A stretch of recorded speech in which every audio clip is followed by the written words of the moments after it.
All right, so welcome to the TheHouseOfRoys, and today's podcast is going to be in English because I have got a friend from United States of America, and he is Corey.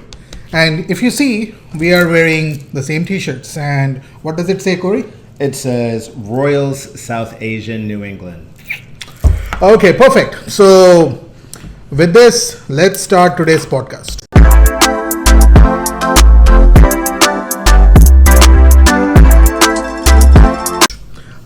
Corey, why don't you introduce yourself? So, hey everyone, my name is Corey. I am from Boston, Massachusetts. My father, he is from India. My mom, she's Jamaican Native American, so she was raised here. I am the creator and the head organizer for Royal South Asian New England.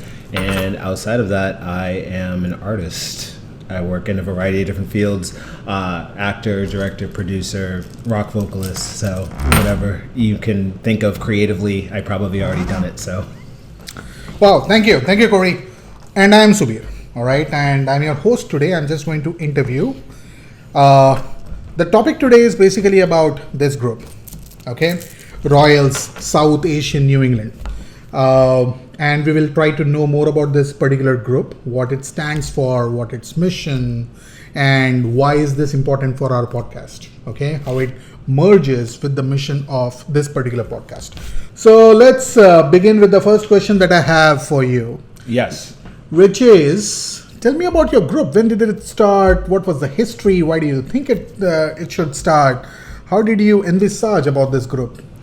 Yes, so I was 19. So fresh, still in college, but, fresh into the world. So, being born and raised in Boston, America, I really didn't have that much of exposure in terms of learning more about the South Asian side of my family, the Indian side of my family. So I wanted to use going into my 20s, I wanted to learn a lot more about myself and where I came from in terms of that. So I've connected with a couple of Indian friends, and it just came, honestly, it was just a funny thing. Like they just said like, hey, what do you want to do this weekend? And majority of them were new. So they said, hey, Corey, since you've been here, what's the fun thing that you want to do? So I said, well, let's go and do some activity. I think we did whitewater rafting, and it was fun.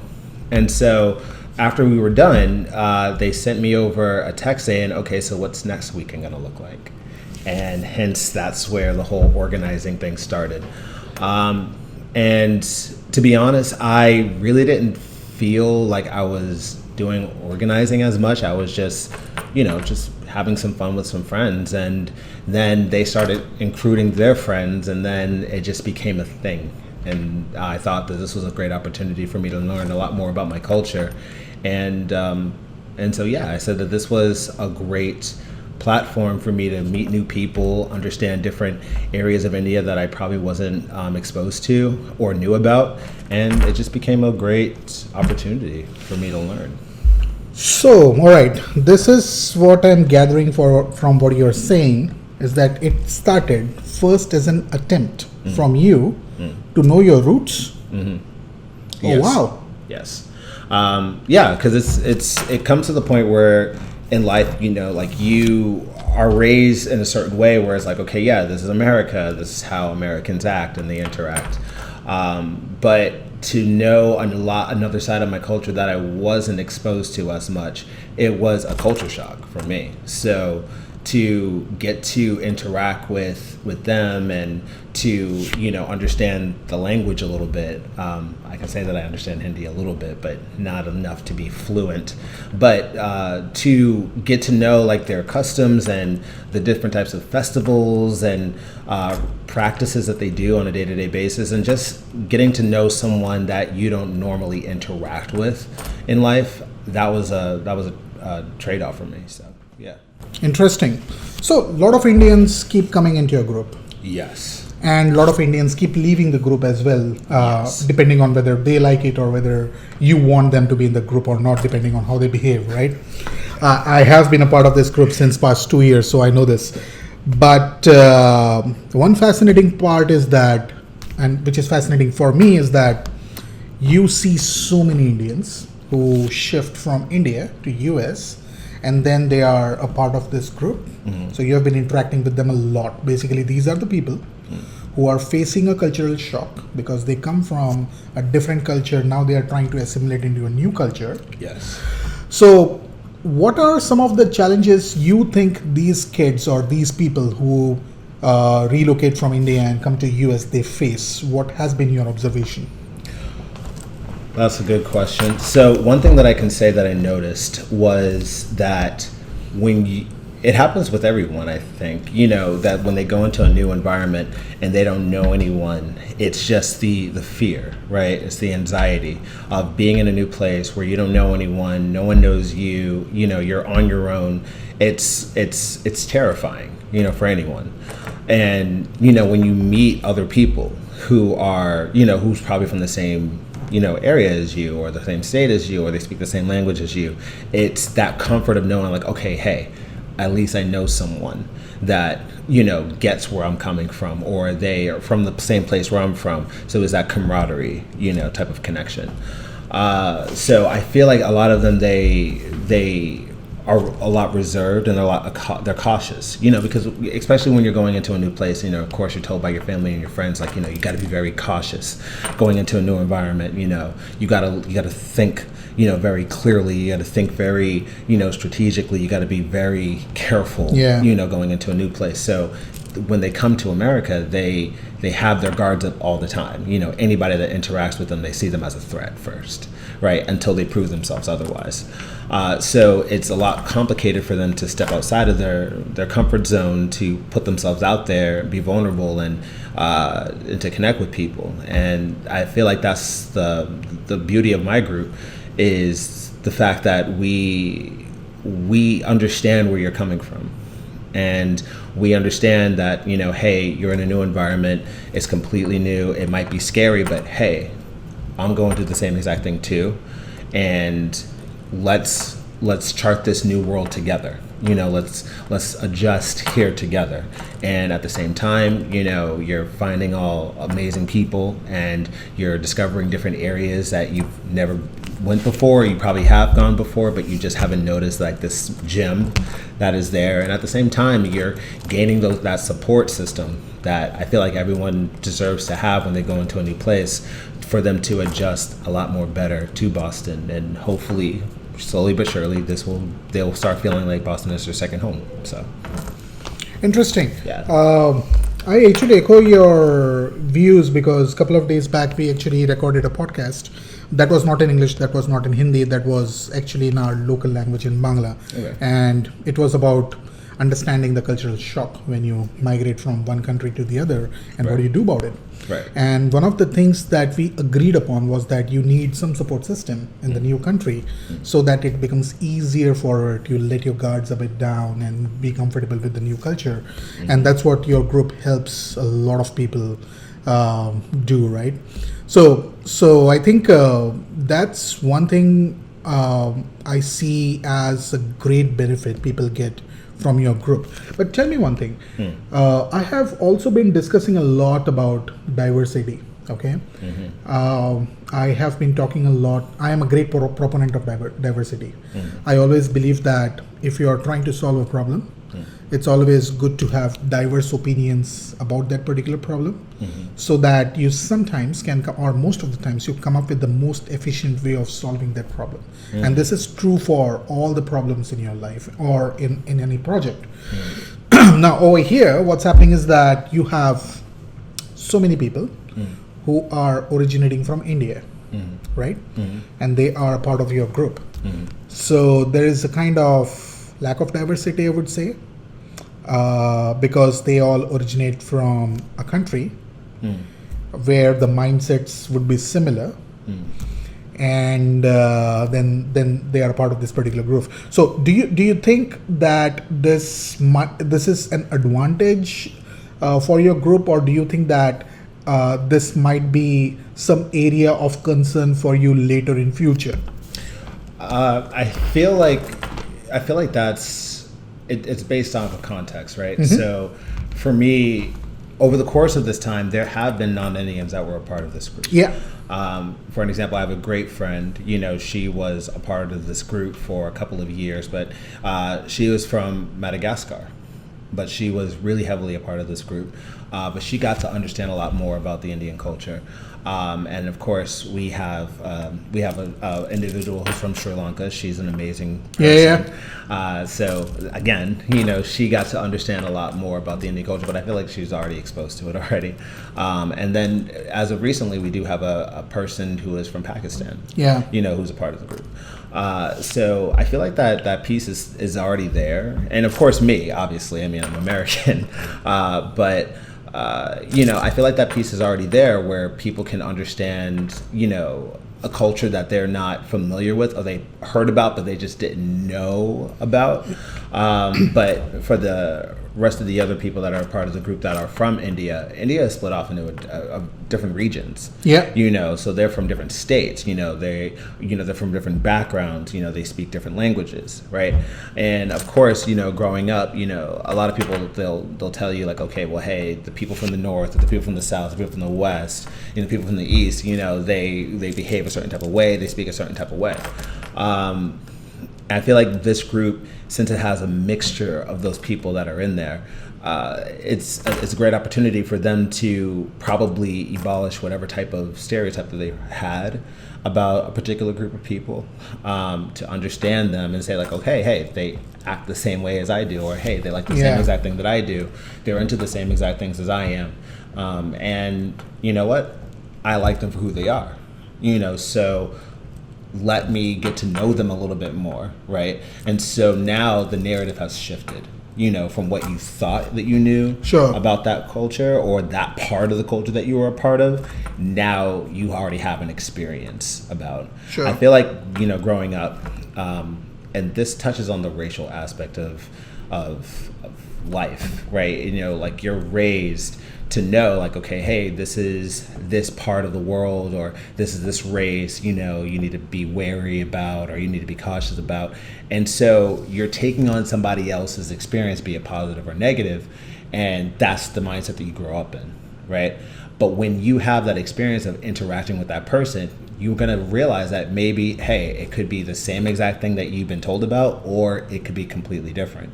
But it's just that experience piece that is needed in order for you to make that conclusion, right? So I feel like this group right here, it definitely helps with that experience piece for them to make a decision for themselves. So. Wow, perfect. Now I need some advice from you for me. Awesome, let's do it. Okay, so I'm still very new in US. I came in 2021 October, and I met you guys in November. I still remember that night. I do too. Yeah, it was awesome. We were at Lucky Strike, Somerville. Somerville, Assembly Row, yep. And I had no idea what to do. I didn't have a car at that point in time because I didn't have a credit score, so nobody would give me loan to buy a car. How dare they? So I took a train, I remember, from Kendall, and then I came to Somerville. Somehow I came to Lucky Strike, and you guys were having some party up there. And this was the first time I was getting introduced to the group. I didn't know you at that point in time. I didn't know anyone in the group. Absolute strangers. Absolute strangers. And I go to the entrance of the Lucky Strike, and they stop me and they tell me that show me your ID card, right? And I have my Indian driving license. That's what I show them. And they said, no, you need to show the mass ID. I said, nope, I don't have a mass ID because I am very new in this country. They said, all right, then you must have your passport. I said, yeah, I have my passport. I opened my phone and I showed them the scanned copy. They said, no, exactly. You need the original. And my original was in my house, at my place, which was in Cambridge, at Kendall, right? Yes. At that point in time. And honestly, I didn't know what to do. So I had decided, all right, let me catch a train, go back to my place and sleep. But then I contacted him and I told him that this is what it is. I thank you for inviting, but I might not be able to join tonight. I'll pick up from that. Sure, So, yeah. You texted me, so I'm upstairs and I'm with the rest of the other group, and we were doing like kind of like a meet and greet. Well, I haven't met some of them yet, but we were just having some drinks and we were just having fun. So, but me, I'm always mindful of who is supposed to be here, right? So even though I'm having a conversation with whoever, I'm interacting with that conversation, but I'm in the back of my mind, I'm like, this person hasn't arrived yet. So I was literally waiting for you to show up, and then I get a text from you saying that, hey, I can't get in. I don't have an ID, and they're not accepting my Indian driver's license or my photo. So I have to go back, but thank you so much for inviting me out. And so I literally put my drink down. I said, guys, I'll be right back. So I came downstairs and came and I found you. You were outside. I told you to wait. I texted you. I said, wait. So I came downstairs and I saw you. Then you explained me the situation. And I was like, okay, cool. Where do you live? And you was like, I live in Kendall. You know Kendall? I said, yeah, I'm familiar with Kendall. All right, let's go. And so we got in my car and we drove. You didn't expect me to do that. No. But when I came downstairs and you told me that you didn't have your ID, I already made it up in my mind I was going to do that. So I said, all right, let's go. And so you were like, no, it's okay. You just go back upstairs. People are waiting. I'm like, yeah, they'll continue to keep waiting. Let's go. And so we just got in the car. We got in the car, drove all the way down to Kendall. I waited outside your place, and you just ran upstairs. You got your passport, came back down, hopped in the car, and then I just beelined it right back to Somerville, showed the passport to the bouncer. We said, yeah, right, let us in. Not like that, but we felt like that. And then we came upstairs and you got to meet everybody else. So. No, absolutely. It was quite unusual, unexpected, welcoming experience for me. I did not really expect this to be happening. I really thought that, it's US, it's a capitalist country. People are nice, but nice to an extent, in the sense that they won't go out of the way to help you, right? And I didn't know this guy, so that was extremely unexpected. But as I said, it was surely something which I cannot forget. How did you feel about that? Oh, as I said, what was going through your mind at that point when I said, all right, let's get in the car, let's go and get your ID? I was like, whoa, I mean, this guy is going out of the way to help me. That was great. And I was like, I didn't expect. So for at least next 10-15 minutes, I was still registering, oh, this is happening. So that was great, honestly. And that's how I started with this particular group. But I started my question by saying that I want an advice. Oh, yes, please. Right? Yeah. And the reason why this story came up is that it was 2021, which means that I'm not even 2 years old in this particular country. I'm very new in this country, right? The question is, since I have come to US, I have made sure for myself that I'm trying to meet as many people from different cultures as possible, rather than meeting people from a single community. Right.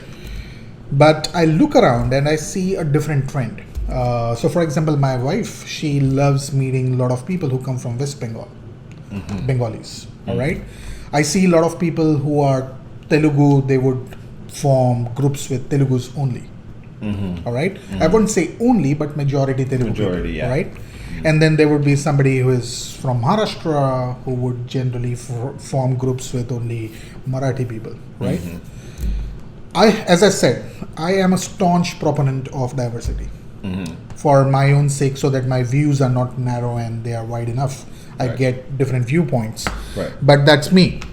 And I do not know whether it's right or wrong. That's the theory I know, based on what I've been taught, based on what I've read. But theory is very different from what really happens on the ground, right?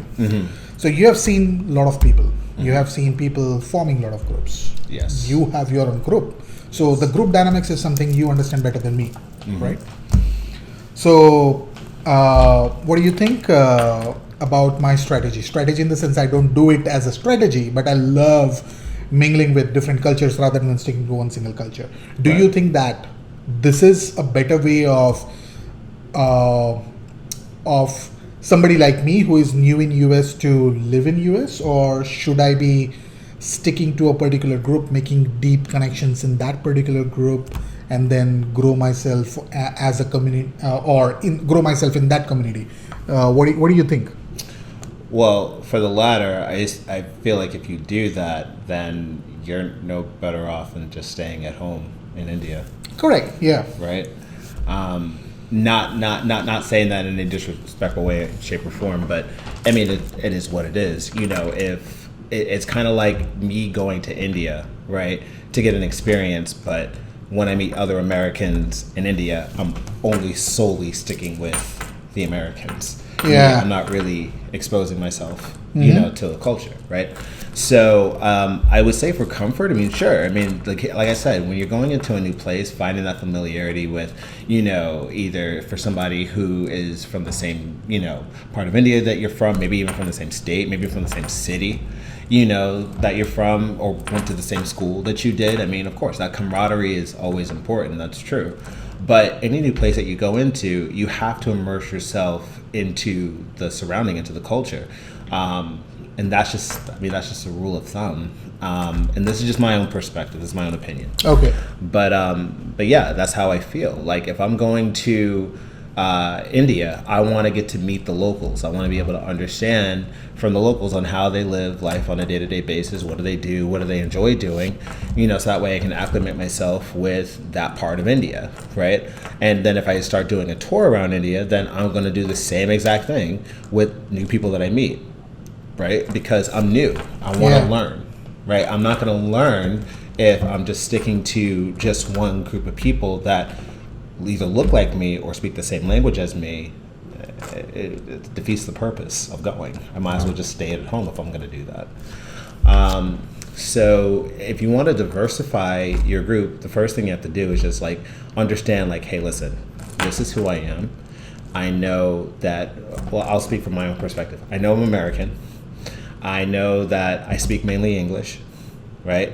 Well, I only know English, but that's what I speak. I know that. So I know that, I'm in a new environment where I'm going to be interacting with a new culture that's completely different than me. They speak a different language than me.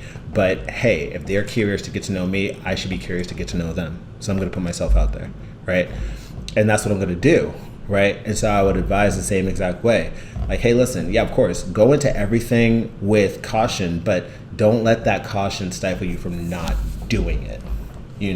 When you're going out, just be prepared to know hey, you're going to be interacting with someone who's different from you, but that's okay. It's cool, right? You get to learn from firsthand experience that this person, their life is different. It's not as generic as you might have assumed that it is for an American or for an Indian perspective, right? Playing both sides of the coin on that one.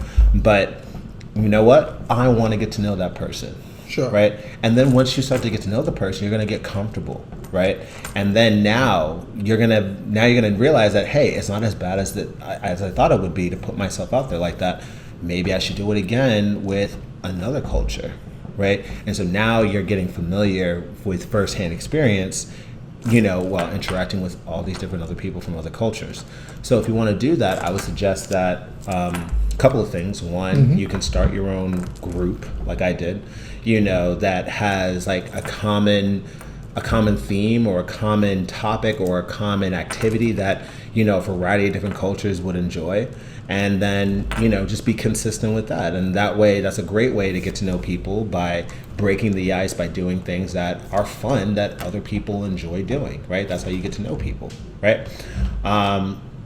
Another activity is that there are different platforms. Meetup is one, where you can, for those who don't know Meetup, meetup.com is a platform where that caters to a variety of different activities that you might be interested in, where, for an example, if you're someone who likes playing soccer, or in other countries football, there probably is a group in your area that does that. Or if there's not a group that does that in your area, you can create that.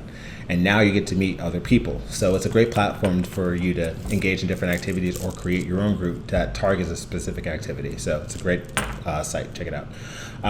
You can do that, and you can go on there and say, okay, well, hey, I like chess, right? And there could be a group that likes chess. And if you see the amount of people that are signing up for an upcoming event and you see how diverse it is, it's like, okay, this is my great opportunity for me to put myself out there and to know other people who are outside of my culture. And I can do it in a way where it's not awkward because we're all having fun. We're all doing the same activity. We're playing chess and we're having a great time while doing it, right? And so that's things like that is a really great tool to use in order for you to get to know people outside of the culture. But it has to start from you wanting to do it and putting in the work to actually getting it done. Wow, that was awesome. No, seriously, there are so many things to learn from you. Thanks. But here is one challenge which generally I hear from a lot of Indians who move from India to US is that they are not sure the people they are interacting with are genuine or not. Will there be safety issue? Will they be cheated or something like that? So when people join your group, they do not know the members of the group. It's impossible for you also to know all the members of the group personally in depth, right? How do you ensure that people are safe, or I don't think that anybody can ensure, but what's your advice that people should keep in their mind so that they are always safe, they do not get cheated, they don't end up having wrong impressions of the American culture over here? Great question. Oh my gosh, I've been dealing with that for a long time.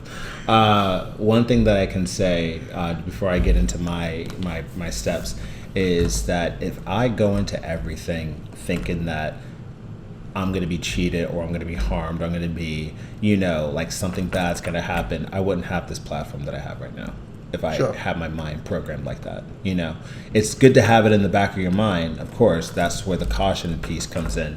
But if I allowed that to dictate whether I put myself out there or not, or to interact with other people, I wouldn't have this platform. Yeah. Right. So, with that being said, I always navigate very cautiously. And I definitely suggest other people to move in cautiously, but keep an open mind. There are a couple of red flags that you could definitely see that will show you if that person is genuine or not. First red flag is that, okay, am I asking for personal information? Like, hey, give me your credit card number or give me your social security number for whatever reason. I mean, obviously that's a clear red flag, right? Or, like, hey, do you have a Venmo or something like that? Things like that are personal, they're asking for it, yeah, red flag number one. Yeah. Right? Anything that's money related, red flag number two. Sure. Right? Yeah. That's what people who are not genuine are after, right? They're after either personal information or they're after money. So if you see that coming, then you're like, okay, well, I now know that you're not a good person. I'm going to back off, right? Because you're expecting something from me. Those are the things that you need to watch out for. But like I said, it's just, giving people the benefit of the doubt, so if I'm interacting with you, right, and we're having a great conversation and you're willing to, participate in this group and come out and have fun with us, that gives you an opportunity for you to get to know me, and that gives me an opportunity for me to get to know you. And then we get to learn from each other whether to see if this is a good fit or not, right? But, those red flags that I mentioned earlier definitely does play a huge part in terms of this group because, we have a Facebook page, right, as you know, and we're also on meetup.com, right? Do I know every single person that's coming into this group? Absolutely not. It would be great if I did, but I don't.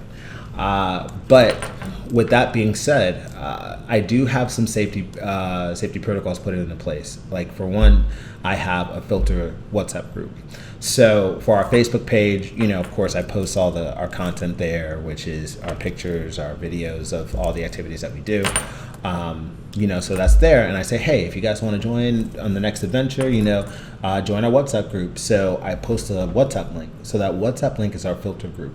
And so what that filter group does, it tells you like, okay, hey, in order for you to be added into our main group, you have to first confirm with your name and where in New England do you reside, right? So people who are genuine, who wants to join the group, they're going to put their name, they're going to put where in New England they're from. And then after they do that, then I will message them directly and introduce myself. I'm like, hey, my name is Corey. I'm the creator and the head organizer for Royals South Asian New England. Have you checked out our Facebook page and see what we're about? And most of the time they say, yeah, I did. I explored your page. I really like what you guys do. I want to join it. And then I say, okay, great. So I'm going to add you into the group now. Introduce yourself. And I give them a template of kind of these icebreaker questions. Like, hey, so what's your name? Where are you from in India? If you're from India, where in New England do you reside, and what do you do? Are you a student? Are you a professional? And also at the same time, what are your hobbies? Those are great icebreaker questions because chances are there's going to be someone in the group who matches with you on a certain type of level, and that's how the greetings are sometimes. But having that filter group definitely does help filter out the genuine people from the bots, the spammers, and all that other stuff. But you get to know, right away, if someone is not genuine or not. If any time that someone asks you for personal information or asks you to exchange money in some way, shape, or form, stay away from it. Yeah, no. Period. I think I agree with you. It's there are two things that are different: to be cautious and to be always having a sense of fear, to always roam with a sense of fear. I think the first part being is okay. Vigilant would be the best thing. Yeah, correct. Yeah, you don't be an idiot. That's all what it is. If you're using your common sense, most of the time, 95% of the times, people are genuine. They're good. I don't have lot of experience settling in different countries. This is the first time I came out of my country. But in India itself is kind of a continent. There are a lot of small states, and each state is bigger than a European country, right? Right. But that's the thing. You don't know if you're going to even face these kind of issues on the home front as well, right? So it's you're not safe either way. So just because you're in America doesn't mean only America this happens. No, it happens everywhere, even in your own home country, your home state. It happens. It's just having that common sense, just to know what's what. If you have that, you'll be fine. I agree. I moved around 7 cities. I lived in 7 cities in India, and I think most of the time I always met great people, and you just need to put a little bit of common sense to understand who is fooling you or messing up with you. But mostly you will have a great experience if you are honest, genuine, and you're not trying to create trouble. Absolutely. But the key thing there is putting yourself out there and keeping an open mind. Yeah. Right? Because if you do that, then you're going to have a great experience, and it'll also help you in recognizing who is genuine and who is not. That's correct. By putting yourself out there, you get to learn from experience. Correct. Right? So I feel like that's a really great way for people to understand who's genuine, who's not. It's just by doing that. Yeah. Sure. So forget about people who are cheaters. Okay? Forget about them. But then you have, each person is different, right? Yes. So there are some people who might be funny in various sorts. Yes. Okay, and some people can be weird. Yes. Right? I remember one awesome incident which we faced during the Thanksgiving Day of 2021. Oh, Jesus. Can you tell me, can you elaborate that incident to the audience? That was nasty. I knew that was coming. Jeez. Okay. All right. I'm not going to say this individual's name. All right. Yeah. No names. Yeah. I'll call him Tom. All right. Whatever. Okay. No, call him Dick. Sure, I'll call him Dick and Harry. That Dick. All right. I'll call him Dick. Okay. Yeah. Sure. All right. So, Thanksgiving Day. I do this thing with the group called Friendsgiving. So for people who can't go home to be with their family, I like to create an environment at my place where you get that same type of experience. Just being around friends and sharing food, swapping stories, having fun, playing games, whatever. So that's what I do. I do that every year. So Thanksgiving 2021. We had a short group of people that came over to my place, and Dick was one of them. Mr. Dick, yeah. And so Mr. Dick, he was he was Dr. Dick, no? Oh yeah. He was Doctor.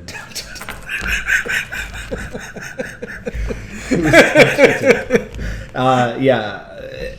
And it was hilarious on what he calls himself as a doctor as, but I digress.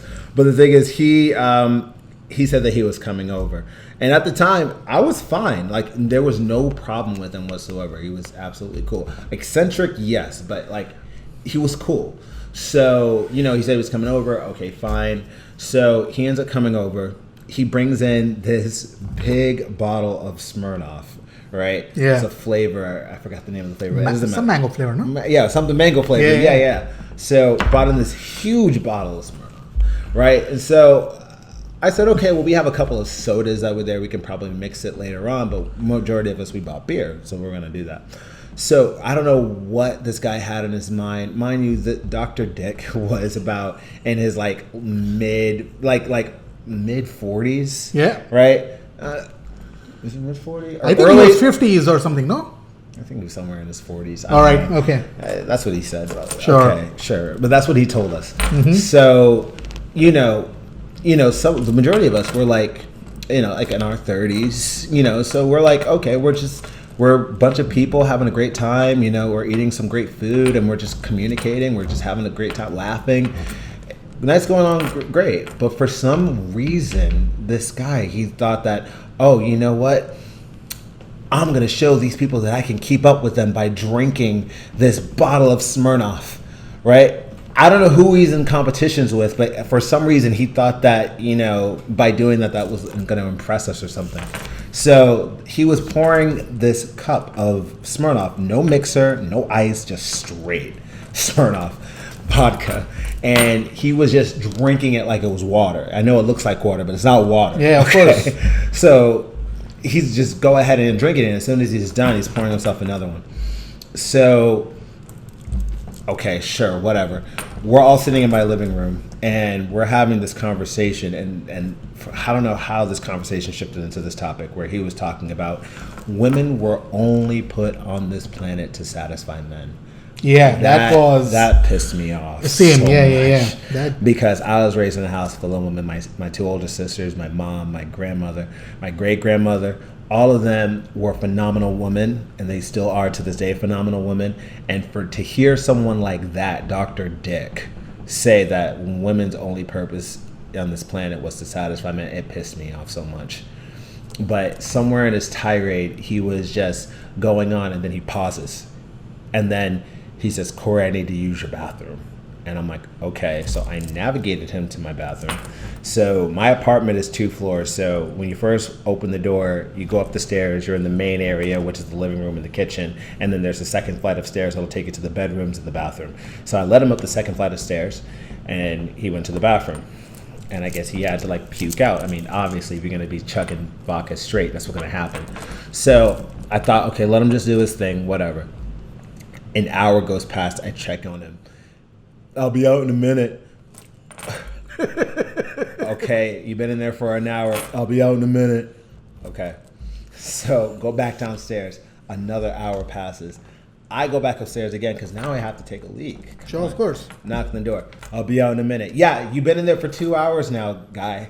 "I'll be out in a minute." That's all he was saying was like a broken record. And so I started getting angry. And so, so one of the friends was like, "Corey, he's going to probably be in there until at least 2 o'clock. And at that point, it was 11? Yeah.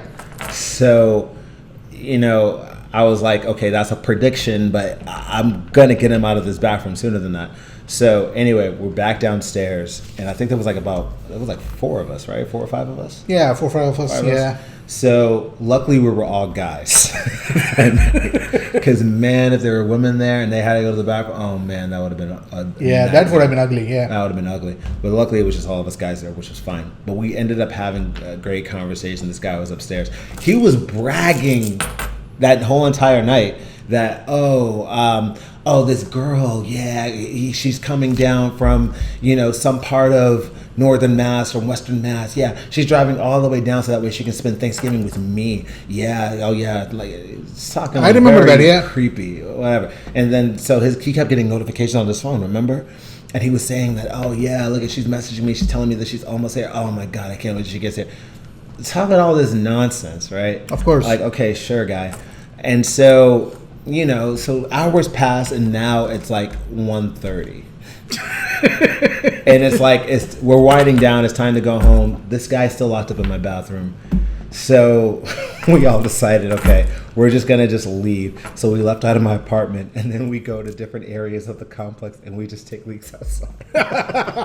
Had to, there was no choice. We had to. Exactly. All 5 of us, we had to go to the bathroom. So luckily, we just all found corners. It was night. We just found corners, and we just went. I walked everybody to their cars, and then they all went home. I come back upstairs, guy's still in my bathroom, and so now I'm cleaning up, right? And luckily, some like him and everybody else, they helped me clean up a little bit. But I just wanted to. I have my house a certain type of way, so I just said, okay, I'm just gonna do the last bit of cleaning. So finish the rest of the bit of cleaning. This guy's still locked up in my bathroom, so he had his stuff on the couch. So I decided to move his stuff closer to the door, so that way whenever he's ready to go, he can just pick up his stuff and leave. So he left his phone there. So when I picked up his stuff, including his phone, of course, when you lift up a phone, the screen will show all the notifications, right?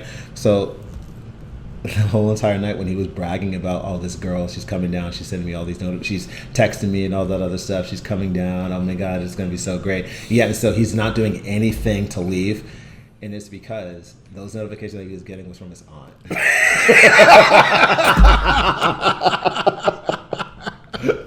It was from his freaking aunt, man. Such a poser. Are you kidding me?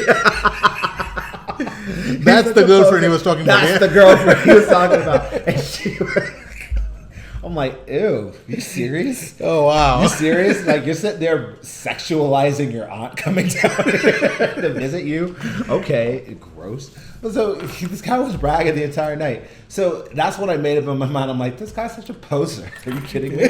And the thing is, like, he calls himself a doctor, but he's a pediatrician.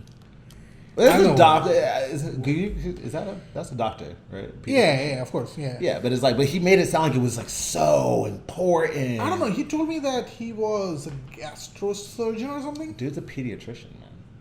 He told me he's a pediatrician. Oh, okay, whatever. Yeah. I researched him. He's a pediatrician. Okay. He's a poser, man. I told you. He told me that he's a gastric surgeon. Yeah, anyways, dude's a pediatrician. So the thing is, dude's a pediatrician, not a gastric surgeon. That girl that he was supposed to be hooking up with on Thanksgiving night was his aunt texting him. and he was in a competition with himself, drinking all that Smirnoff while everyone else was drinking light beer. Okay, dude, whatever. Dude's such a poser. Oh, and he's a model. Yeah, he's a model. That's model. what it said. Yeah, showing all these pictures of him posing with these models, like, oh, look at that. And the models are sitting there in the pictures like, not interested at all. Guy was such a... So anyway, finished cleaning up my house. I'd usually like to take a shower at the end of the night, but couldn't do that because he was still locked in my bathroom. So I just got myself into my night clothes, and I already had plans of going to Black Friday, right? Because that's what you do after Thanksgiving, go to Black Friday. So he emerges from my bathroom at 2 o'clock. So my friend called it right. The core, he's going to be in there until 2 o'clock. I said, I don't think so. He emerges from my bathroom at 2 o'clock. He walks towards my door, hair disheveled, clothes all wrinkled, and he's standing in my doorway like, so what's the plan? I'm like, dude, everyone left. It's 2 o'clock in the morning. Everyone left. So he's completely drunk. And so I'm not going to let him go out in that kind of condition. course. I'm not going to let Yeah. you drive because he drove there. I was like, I'm not going to let you drive. So I said, here, lay in my bed, but lay on the outside of my bed. Here's a bucket. Don't freaking throw up in my bed, man. I'll lose my. Don't do it, man. I told him, I said, please, throw up in the bucket. So I laid him down in the bed, and put the bucket near him, and then I went to go survey my bathroom. So I went to go survey my bathroom. My rugs on my floor are all wrinkled, so I know he passed out on the floor. So there was a little bit of a puke on the floor near the toilet. So I said, okay, maybe he was passed out and he was about to puke, and so a little bit. Sure. But he finished the rest in the toilet. No problem. I can just easily clean that out.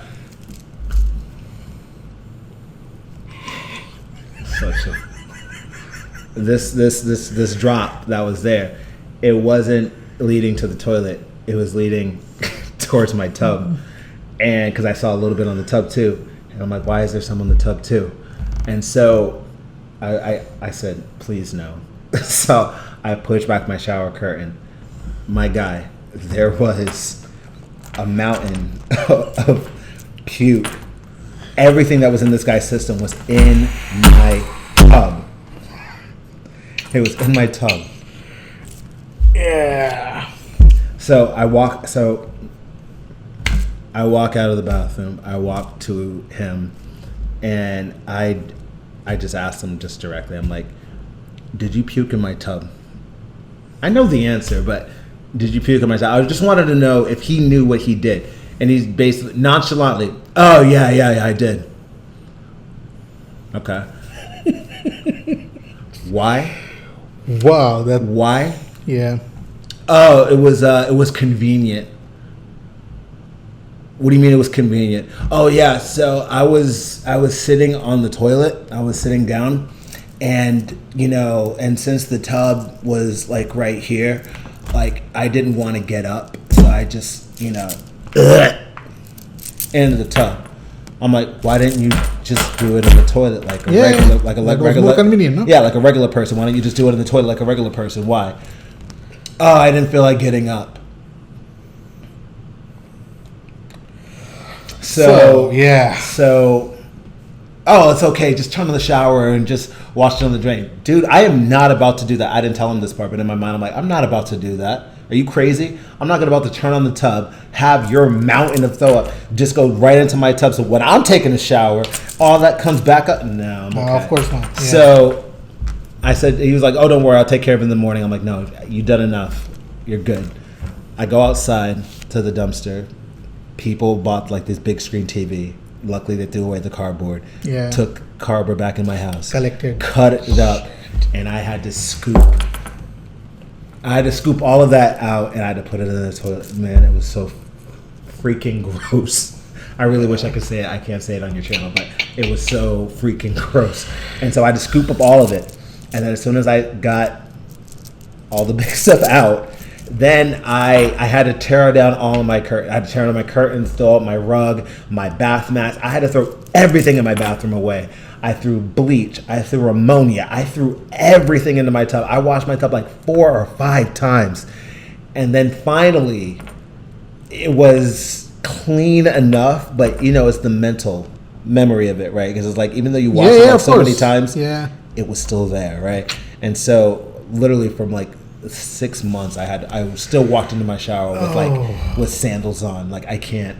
So this guy is now, like, I finished cleaning the bathroom. I threw all the thing in my bathroom away. I can't go to Black Friday. And if I do go to Black Friday, everything that I wanted to make and get, I can't do it now because I have to replace my bathroom. And you would think that this guy would give me the money to replace my bathroom after destroying it. No, he didn't do it.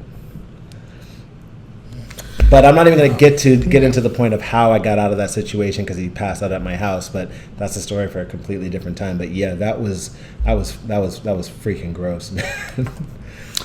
So yeah, that's always the downside with meeting so many people. Sometimes, and those are exceptional times, that you come across some weird people, and this was one of the weirdest. The longest, yeah. I'm sorry, man. The longest, the weirdest. But honestly, can I say that was the night that I regret? Yes and no. No, yes, because the fact is, I shouldn't have. I should have, probably, got him out of my bathroom sooner, right? But probably the damage has already been done, right? So I would say yes, but even though I can't really control the outcome, but I would also say no, I don't regret it because it allowed me to understand like different types of people that you would interact with. So now I know the signs. If I know that you're somebody who could be that reckless, then I'll be very cautious on whether I invite you to my home where I call my safe haven. Now I know. So I learned from that lesson. Yeah, right, sure. To protect myself in the future. So. Yeah, so you have dealt with so many people, so many different experiences, and it's been a long journey. Yes. And a journey full of new learnings and new experiences. Yes. So tell me one thing, for your group now, what is your vision? How do you see the future? Tell me, how big is your group now? Is it only in Boston, Massachusetts, or is it in different parts of US? And how do you envision the future? Yes. So it started off in Boston, Massachusetts, New England. 13 years back. 13 years back, yes. Wow. And yes, I've been doing this since I was 19. I'm 33 now. It's insane. My whole entire adult life was this. But last year, I decided to expand on the group. So I launched a division of the Royals in Ontario, Canada. Wow. And then I launched another one in Ohio. Wow. And awesome. This year, I launched another Royals group in LA. And I'm currently putting things together for Texas. Nice. So you are in Massachusetts, you are in Ohio, you are in Texas, you are in Ontario. LA. And LA. 5. 4, about to be 5 with Texas. Nice. Yes. Awesome. And so talk about how do you see the future with this group? What I want from this group is that I want this group to be in almost every single major city or state across the United States. So that way, for an example, let's say that you're here, you're in New England, but let's say that your job brings you to Texas or California or whatever, right? Then that means you have to start all over again, right?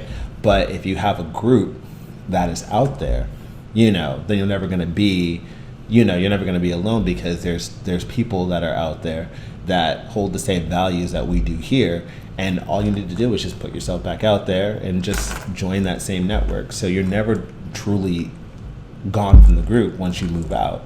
There's always going to be one anywhere you go. Got it. So that's my vision of what I want. I want to continue to keep expanding on that.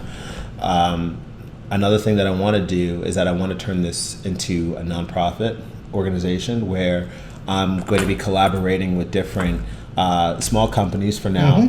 Because I know that in the biggest thing that most Indians they face here in America, especially after they graduate, is finding jobs, right? And it's that visa aspect of it, like the sponsorship, and not many companies they offer that, right? So my goal, what I want to do, is to connect with some of those small companies first, and like develop a program where they get to interact with some of the potential talent that is in this group, and give them kind of like an internship kind of experience, just to see how they are, to see if they're worth the investment to sponsor them, right?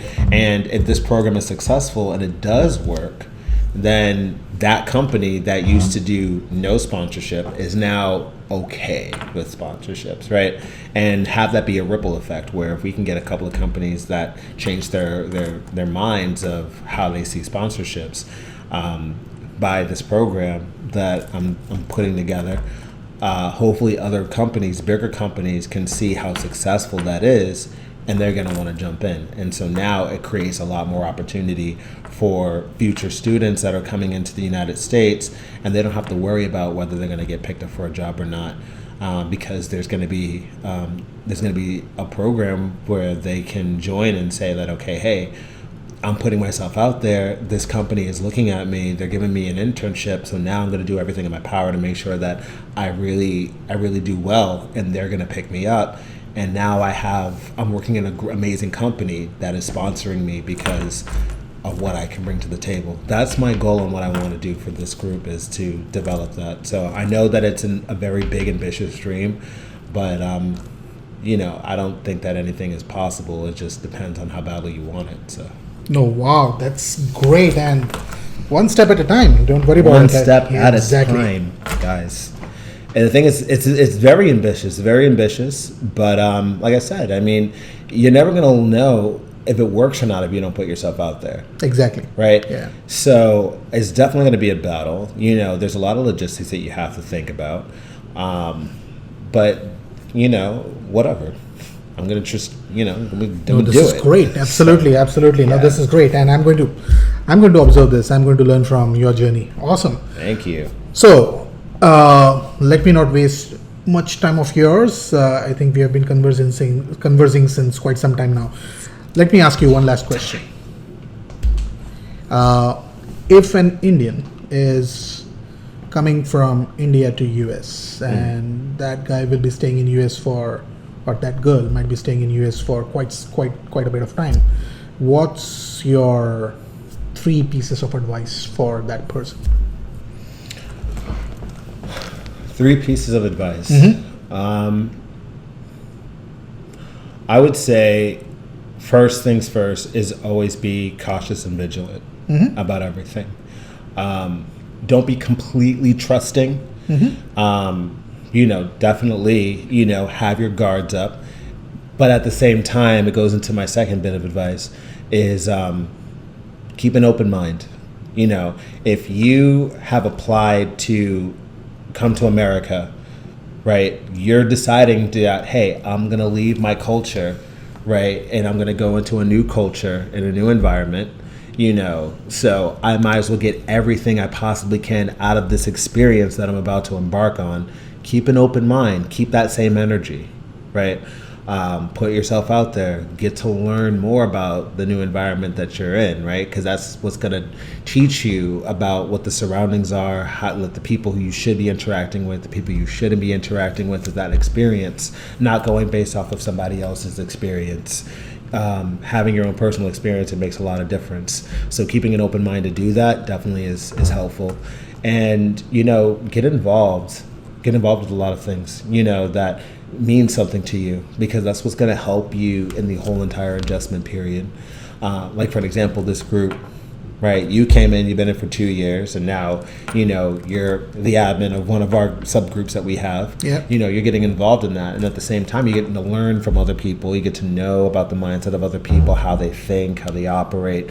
And, so getting involved with different types of activities definitely does help.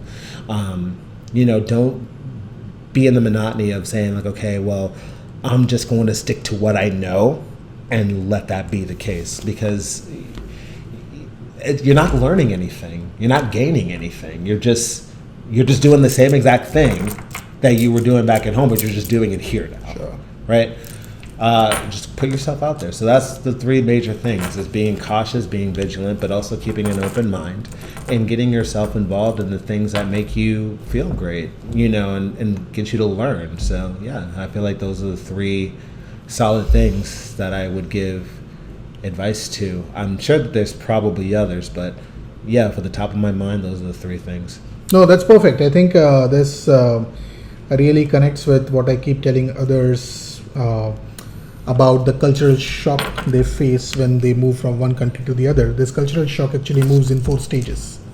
The first stage is the stage of honeymoon, where you are enjoying the new country, new people. It's great. Everything's good. New. Right. Yes. And then there's this second phase, which is the state of shock or frustration, where, oh, this is not working, those people are not nice, I'm alone, the weather is bad, and things like that, and you start missing your country. And the faster you move from the state of frustration to the third stage, with the stage of adaptation, it's better for you. And the stage of adaptation is where groups like these come into play. They help you a lot.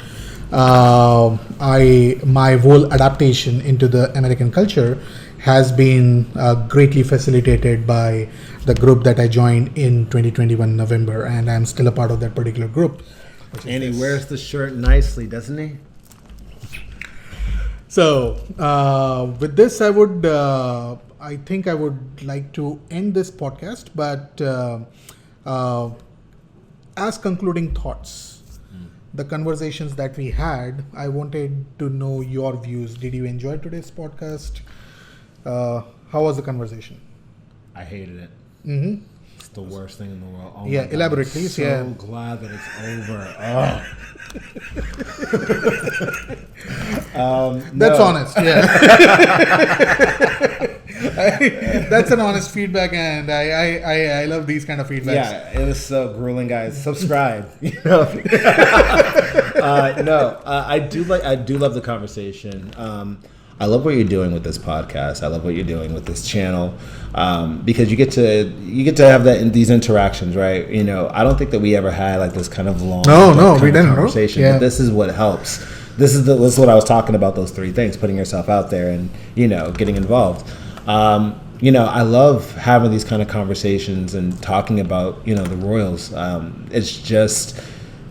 It's such an amazing platform, for people to just come into, get to meet people who are from the same state as them, maybe from a different area of the state that they're probably in, or maybe they're in a completely different state altogether. But South Asia is so more than just India, right? There's just so many of us that are there, right? And one thing about the Royals, people ask me, like, why did I choose the name Royals, right? And it's simple. You're royal in your own right. It doesn't matter where you come from, what your background is, how much money you make. I don't give a damn about the caste system. It's just about, it doesn't matter any of that. It's just about, if you're here in this group, we're all on the same even playing field. And we're all royalty, and we should respect each other as if we are royalty. You're the king of your own kingdom. Same with me. I'm the king of my own kingdom. And we should respect that. You're not better than me. I'm not better than you. We're all on the same playing field here. So we should all respect each other the same exact way and give each other the same exact grace. And being in that kind of environment where none of those things matter and just the person and their character matters, that's what makes the group a lot more genuine. Right, and then when you enter into the group, you just see that camaraderie, that family-like orientation that's there, where people can just communicate with each other just so freely. They don't have to be formal, or they don't have to oh, should I not say this or should I not say that? No, just be yourself, right? Just be yourself. Like, whoever you are at home in your own personal life, be it here. We're going to accept you for that. It's okay, right? And to have these kind of conversations where I can come onto your platform and I could just be myself, and I can just open up and I can tell you my thoughts, I can tell you my opinions. I feel like those kind of things do matter, and it makes people comfortable. And like I said, I'm putting myself out here doing that, but hey, I mean, it's all a part of the growing process. So, with this channel, I know that you're going to have more guests on this channel where you're going to have amazing conversations, and you're just going to just learn and have a great time. And I'm glad I was part of that process. So thank you for allowing me on this journey. Oh, no, thank you for gracing this channel with this podcast, this episode. And I'm thankful to Corey. Thank you for being a part of this family, the House of Roys. Thank you. Thank you. Subscribe. Bye.